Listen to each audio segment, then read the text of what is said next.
Everyone. आज के इस वीडियो लेक्चर में हम बात करेंगे उपार्जित एवं आनुवंशिक लक्षणों की। तो चलिए स्टार्ट करते हैं। उपार्जित लक्षण कौन से होते हैं? ऐसे लक्षण जिन्हें हम एनवायरनमेंट से लेते हैं उन्हें हम कहते हैं उपार्जित लक्षण।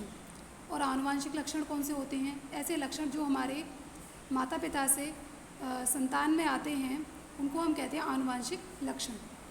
तो पहला इसमें पॉइंट क्या लिखा हुआ है? फर्स्ट इसमें लाइन लिखी हुई है, ये लक्षण जीवों द्वारा अपने जीवन में प्राप्त किए जाते हैं।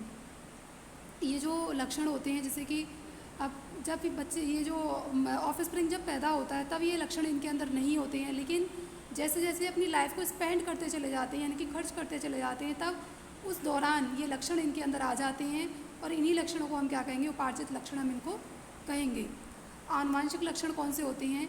ये लक्षण पैदा होने से पहले ही, मतलब जब एम्ब्रियो बनता है तभी उनके अंदर क्या जेनेटिक मटेरियल आना है, कौन से कैरेक्टर्स आने हैं, कैसे कैरेक्टर्स जो पेरेंट्स से ऑफस्प्रिंग के अंदर ट्रांसमिट हो रहे हैं, तो ये कुछ इस पर डिपेंड करता है कि ये लक्षण जीवों की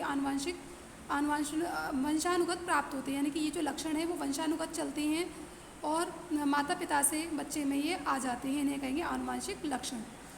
नेक्स्ट है इसमें, ये जनन कोशिकाओं के डीएनए में कोई अंतर नहीं लाते, वह अगली पीढ़ी को वंशानुगत स्थानांतरित नहीं होते हैं। यानी कि जब कोई चेंज डीएनए में हुआ ही नहीं है और डीएनए में जब चेंज नहीं होगा तो ये जो उपार्जित लक्षण है वो वंशानुगत नहीं होंगे। क्योंकि वंशानुगत होने के लिए क्या ज़रूरी है? वंशानुगत होने के लिए ज़रूरी ये है कि डीएनए में, यानी कि जीनोम के अंदर चेंज होगा, तभी कोई चेंज किसी ऑफस्प्रिंग के अंदर दिखाई देगा, और उपार्जित लक्षणों में ऐसा नहीं होता है। नेक्स्ट इसमें लाइन है कि आनुवंशिक लक्षण कौन से होते हैं? ये जनन कोशिकाओं में घटित होते हैं तथा अगली पीढ़ी में स्थानांतरित हो जाते हैं। क्योंकि जो रिप्रोडक्टिव सेल्स होती हैं, रिप्रोडक्टिव सेल्स के अंदर क्या होता है? जेनेटिक मटेरियल होता है, यानी कि जीनोम होता है, और उस जीनोम के अंदर, यानी कि उस डीएनए के अंदर अगर चेंजेस हो रहे हैं तो डेफिनेटली वो जो चेंजेस हैं एक पीढ़ी से दूसरी पीढ़ी में ट्रांसमिट ज़रूर होंगे। नेक्स्ट इसमें बताया जा रहा है कि जैव विकास में सहायक नहीं है। ये जो होते हैं उपार्जित लक्षण जो होते हैं ये इवोल्यूशन में सहायक नहीं होते हैं, क्योंकि इवोल्यूशन में सहायक होने के लिए क्या ज़रूरी है? जीनोम के अंदर चेंज हो तभी इवोल्यूशन हो सकता है। यानी कि जैव विकास में सहायक नहीं होते हैं, जबकि ये जैव विकास में सहायक होते हैं। ठीक है। अब जैसे यहाँ पर एग्जाम्पल दे रखा है आँखों का और बालों का रंग का एग्जाम्पल दे रखा है कि कभी कभी ऐसा होता है कि जो बच्चा है वो अपने पेरेंट्स से पूरी तरह से नहीं मिलता है, क्योंकि उसके जो डीएनए में लगातार चेंजेस होते चले जा रहे हैं और वो चेंजेस फाइनली कुछ इतने ज़्यादा दिखाई दे जाते हैं कि उसके अंदर चेंजेस देखने को मिल जाते हैं, जैसे कि जो आईज़ हैं या उसके हेयर है वो अपने पेरेंट्स से नहीं मिल रहे हैं। हालांकि कैरेक्टर्स तो उसको डीएनए से ही उसके अंदर ट्रांसमिट हो रहे हैं, डीएनए से उसके अंदर ट्रांसमिट हो रहे हैं, लेकिन वो जो डीएनए है उसके सीक्वेंसेस में कुछ चेंजेस आ गए और वो चेंजेस इतने ज़्यादा दिखाई देने लगे कि उसकी बॉडी के अंदर भी वो चेंजेस दिखाई देंगे। और ये जो चीज़ें, ये जो आनुवंशिक लक्षण जो है इसी तरह से ही जैव विकास में सहायक होते हैं, जबकि ये नहीं होंगे।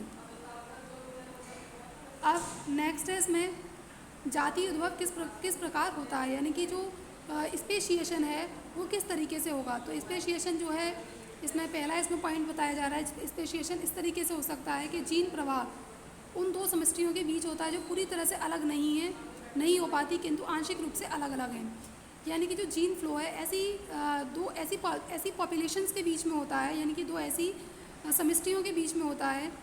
वो जो समष्टि हैं या पॉपुलेशन है जो पूरी तरह से अलग नहीं हो पाती हैं, यानी कि कहीं ना कहीं वो एक दूसरे के साथ कनेक्टेड होती हैं, या उनका जो जेनेटिक मटेरियल है वो कहीं ना कभी कनेक्टेड रहा होगा, और पूरी तरह से तो वो अलग नहीं हो पाती है, लेकिन आंशिक रूप से वो अलग अलग है, उनके अंदर जीन फ्लो हो सकता है और वही कहलाएगा जाति उद्भव कर सकता है।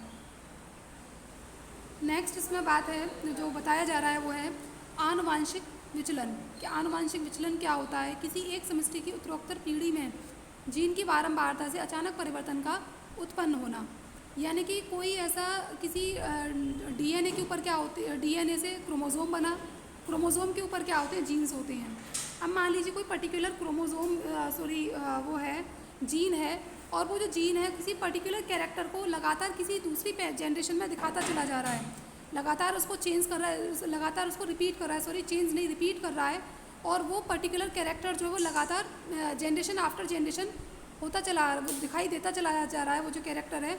लेकिन सडनली क्या होगा इसमें कि जो जीन है वो अपनी जो फ्रीक्वेंसी है उसको बदल ले, अपनी जो जीन की फ्रीक्वेंसी है वो रैंडमली अगर चेंज होती चली जाए और सडनली उसमें अगर चेंज हो गया और आगे आने वाली जो कैरेक्टर काफ़ी जनरेशन से दिखाई देता चला जा रहा था, अब सडनली उसने क्या किया कि जीन के अंदर उसमें चेंज हो गया, और जीन के अंदर चेंज होने से क्या हुआ कि अगली पीढ़ी में वो जो कैरेक्टर है वो दिखाई नहीं देगा या फिर किसी दूसरे रूप में दिखाई देगा। इसी को हम क्या कहते हैं, आनुवंशिक विचलन कहते हैं।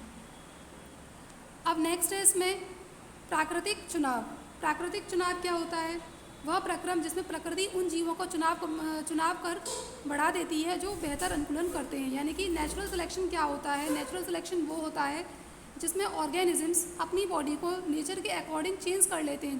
जैसा इन्वायरमेंट बदलता चला जा रहा है उसके अकॉर्डिंग अपने आप को बना लें, जिससे कि वो यहाँ पर लंबे टाइम के लिए सर्वाइव कर सकते हैं। जैसे कि आजकल कोरोना चल रहा है, अब कोरोना में वही आदमी यहाँ पर ज़्यादा टाइम के लिए सर्वाइव कर सकता है या रह सकता है या अपने आप को बहुत जल्दी ठीक वही कर सकता है जो अपनी बॉडी, जो अपनी मतलब जो चेंजेस हैं अपने आप को इन्वायरमेंट के अंदर अकॉर्डिंग चेंज कर ले कि उसमें रिक्वायरमेंट किसकी होती है।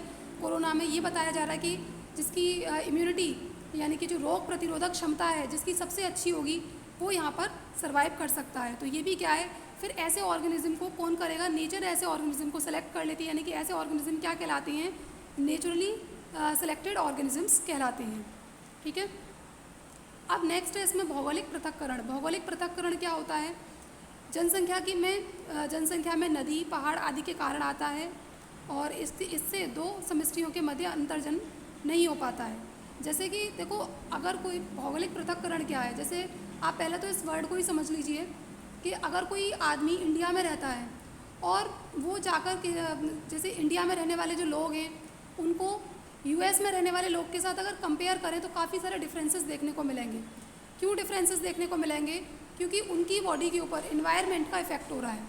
इन्वायरमेंट का इफेक्ट, क्योंकि आपको पता है कि इंडिया में हर तरह की जलवायु मिलती है, तो यहाँ पर जो लोगों का कलर है या उनकी जो रहन सहन है उस पर काफ़ी हद तक वो यूएस में रहने वाले लोगों से अलग होंगे। साथ ही अगर आप उनकी स्किन को कलर देखें, इन्वायरमेंट का बहुत ज़्यादा इफेक्ट उनके ऊपर पड़ेगा। अगर आप उनकी स्किन के कलर को देखें तो इंडिया में सबका कलर कैसा होता है? मॉडरेट होता है, यानी कि ना तो कोई बहुत ज़्यादा काला है ना बहुत ज़्यादा गोरा है, ऐसे होते हैं। अगर यूएस में देखें तो ऑलमोस्ट पीपल वहाँ पर कैसे हैं? बहुत ज़्यादा फेयर हैं।